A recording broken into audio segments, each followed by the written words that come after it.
Is history repeating itself? Microsoft?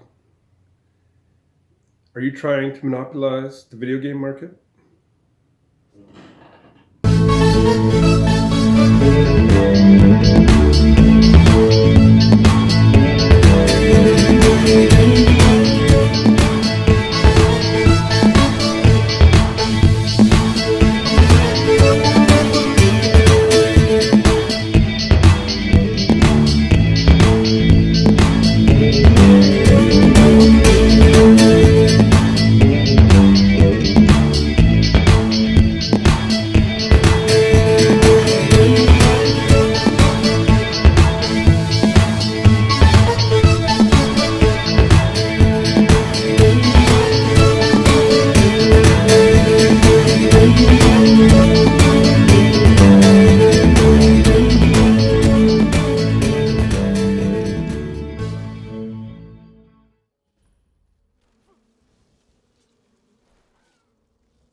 In the last decade or so, I will further up this video as I do more research, but I woke up this morning thinking about how many companies have sold their soul to Microsoft.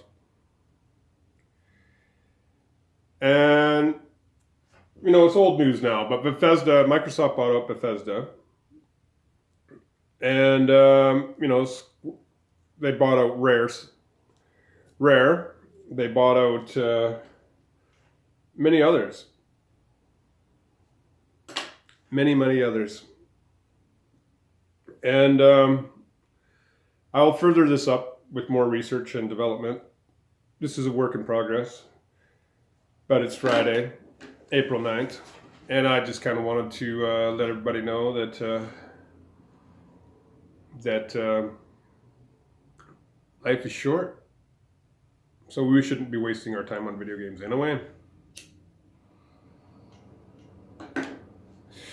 But it's interesting because with Bill Gates doing so many things these days, wanting to block out the sun and, investing billions and billions of dollars into vaccine companies and Monsanto's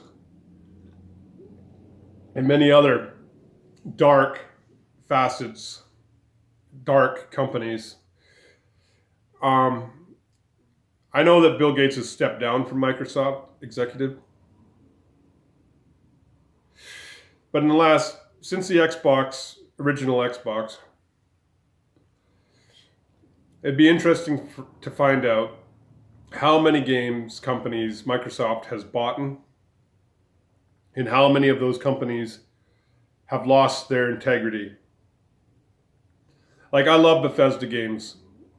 As many people, anybody who's been following me watching my videos knows that I'm a huge Fallout 4 fan, knows I'm a huge Fallout fan, knows that I love Bethesda. I love Bethesda games. I haven't played 76, and I can't find it neither, so that sucks. I wanted to buy it, but I can't. I don't like digital copies of things, so that's another reason why I haven't bought it, because I didn't buy it when it came out because of all the negative aspects that it got, and just because of that reason I didn't buy it. And that's why when I was getting ready to buy Cyberpunk 2077, I didn't listen to any of the videos on the YouTubes or the interwebs there. I didn't listen to any of them because I wanted to experience Cyberpunk 2077 by myself without any preconceived notions. I really wanted to enjoy Cyberpunk 2077, and sadly, it was a huge disappointment in so many aspects. The truth of the matter is Cyberpunk 2077 has updated the game, but I'm still not playing it. I played through it. I have just about 200 hours in the game with 2 different characters. So I played enough Cyberpunk 2077 until they make the game better, or there's some DLC or whatever, they have a definitive edition. Then maybe I'll get into it. So CD Projekt Red,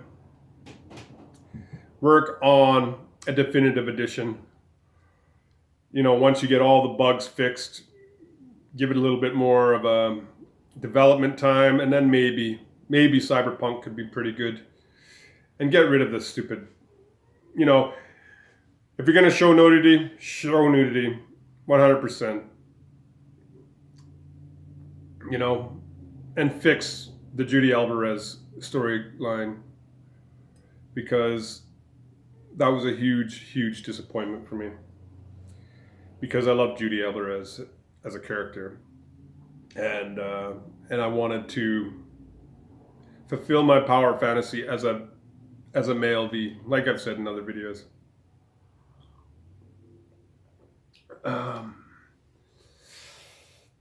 But anyways, how many companies have sold their soul to Microsoft?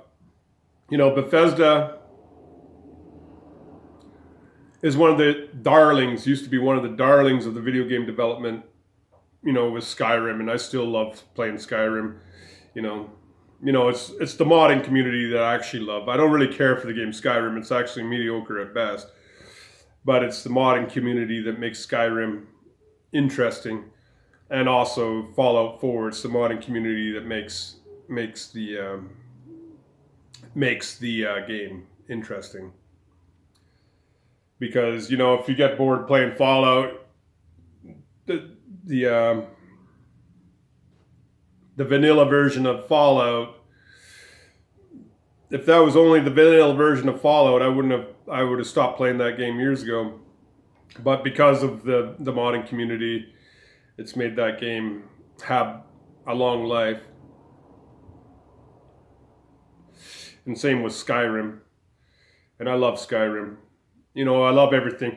I love the worlds that Bethesda makes. This is old news. I know this is old news. Like, Microsoft has bought Bethesda. Bethesda's still working on Starfield or whatever. I don't really pay that much attention to video game news. But, like Raresoft or whatever. It used to be exclusive to Nintendo, Raresoft.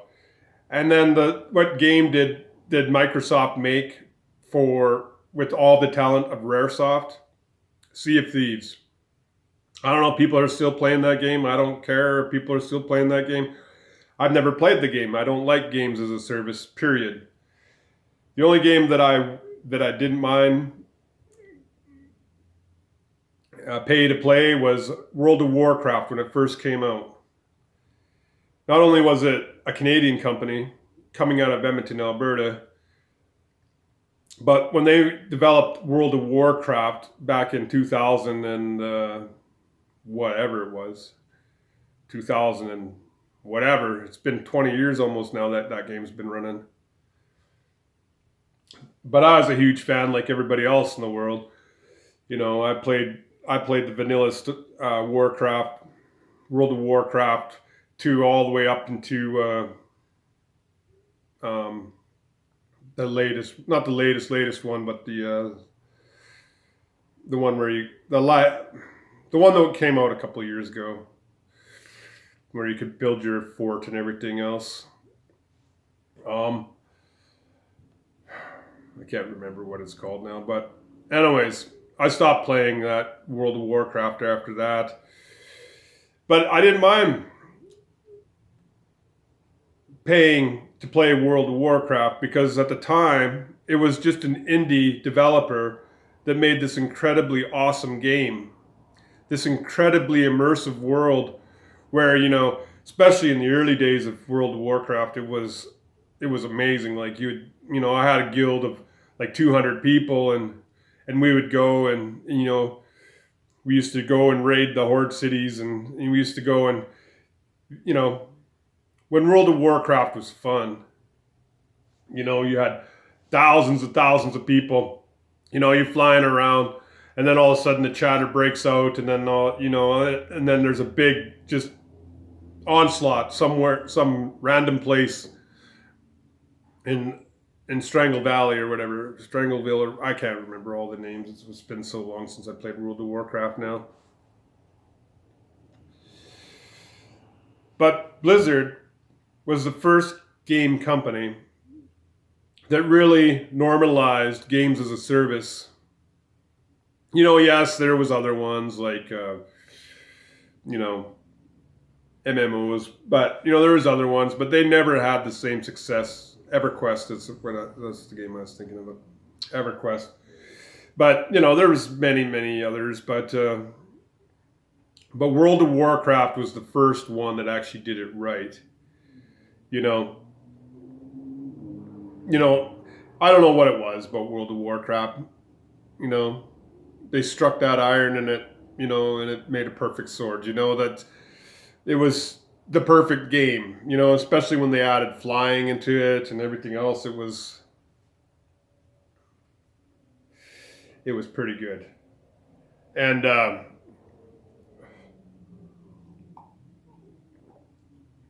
it was pretty good. And I played that. Like I've said before, I wasted 3 years of my life playing that game. I should sue Blizzard, actually, because I lost everything. Not because of Blizzard, but because I just couldn't get enough of the game. And plus I had a huge guild, so it was it became more of a job than actual fun. So you have a big guild of people, and it's really hard to play a game when you have a bunch of chatter coming across the web there, and people complaining about another player in the guild or another piece of shit douchebag in the guild or something, and you have to deal with them. And so all I wanted to do is go and kill the Lich King. That's all I really wanted to do. So I stopped playing because I lost everything, because I was playing that game so much. But it was a serious addiction, man. World of Warcraft was a serious addiction, man. World of Warcraft, man. But it was fun. But I want to know, how many of these companies that have sold their soul to Microsoft have now failed? Everybody talks about EA and how they hoover up all their competition, and they try to corner the market and stuff. EA is another Canadian company as well. It was a Canadian company. It was based out of Vancouver back in the 90s. So some of the greatest video game companies never get credit for being Canadian. BioWare, Blizzard, EA. EA was a huge developer in the early days of PC gaming. And their head office was in Vancouver, British Columbia for many years, until the 1994 collapse. Well, not the collapse, it was a recession, 1994 recession. The Liberal government decided to raise taxes on silicone, on technology and everything else, because that's what Liberals do all the time. Destroy predominant Canadian business. So they either move to China or the United States. And EA decided to move to California, and the rest is history. Blizzard still has their head office in Edmonton, and so does BioWare. But they're mostly an American company now. But pay to play, It's a horrible reality that the video game culture has gotten to this point where, you know, like Fortnite and all these other games that are pay to play.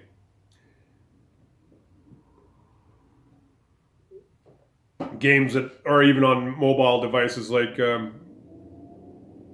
say Final Fantasy Brave Exvius or Raid Shadow Legends. You know, before you can even play the game, you got like you know a minute and a half of pop-up screens that come up. Buy this, buy this, buy this, buy this, buy this arbitrary thing that you don't need for $50 to make yourself look cool. To get another crystal. It's ridiculous. You know, at least Raid Shadow Legends isn't incredibly bad, but but they do try to get you to pay. This is the state of the video game culture right now, and it's ridiculous. And I'm wondering, is Microsoft trying to monopolize the video game market? In the last decade or so, they've bought out a lot of companies. And now, you know, it's old news, but Bethesda, one of the darlings of video game development. Is Bethesda going to be another Rare? Is Bethesda going to be more worried about the bottom line than making excellent stories and building amazing worlds? Only time will tell, people. This is a promptu video. I just woke up this morning wondering why, how many companies that Microsoft has bought in over the years, video game developers. Because back in the day, you know, MS-DOS or whatever, before Microsoft, Bill Gates got all bent out of shape because he wanted to monopolize software and operating systems. Because back in the early days of home computing, you know, there was only a few companies that were actually, you know, shareware was a big thing, right? The community, the PC community was very integrated, and they kept on sharing things, and Bill Gates didn't like it because Bill Gates is a demon. He's a wicked, evil man. And he wanted to monopolize, and he did succeed, software for PCs. A lot of people think that he invented the PC, but no, he didn't invent the PC. He just monopolized the operating system that you know, there's Linux and there's obviously other ones, but the most predominant operating system in the world is Microsoft, because Bill Gates and his wickedness monopolized the market.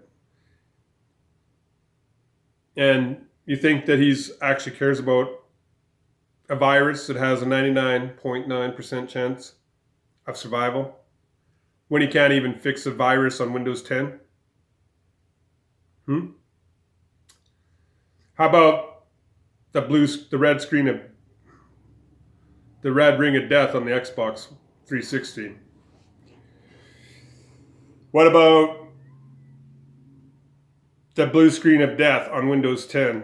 That's what happened to the last time I had to reformat my computer.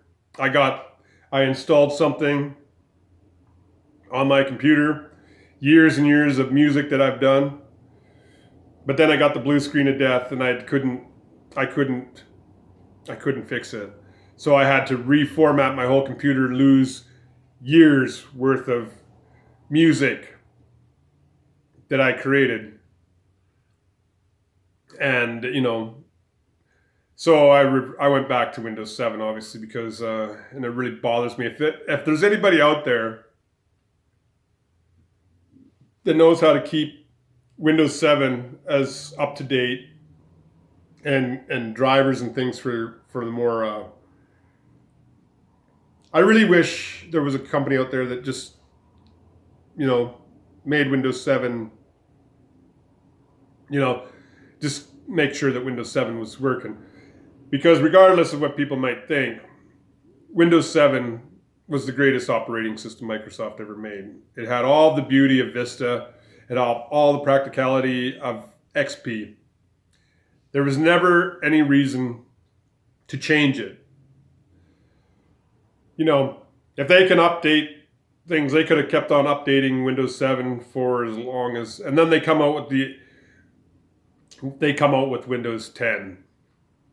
You know, I don't know. I know I'm going to have to buy Windows 10 eventually.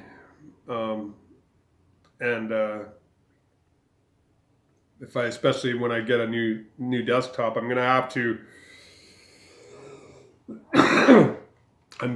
to get to Windows 10 if I want to play some of the latest, greatest games. If I want, what is that? DirectX 12. Because Windows 7 is DirectX 11, I think. And I can't remember. But anyways, I know I'm going to have to upgrade to Windows 10 eventually. You know, and I hate it. So, anyways, people, this is a video a little about nothing. I just want to share my thoughts with you wonderful subscribers out there, and just talk about something other than nothing. Although I'm talking about nothing. But, you know, any suggestions for future videos? I will be making a Hitman video soon. Sorry, Modest Pelican. I'm not stealing your thunder or nothing. It's just a really good game, and I've been compiling footage as the last few days have gone on. But and I'm gonna do another video on how many companies Microsoft has bought in the last decade, and how many of those companies have failed or have just been absolutely eviscerated by the Microsoft Corporation. So anyways, people, look forward, look beyond, live in light.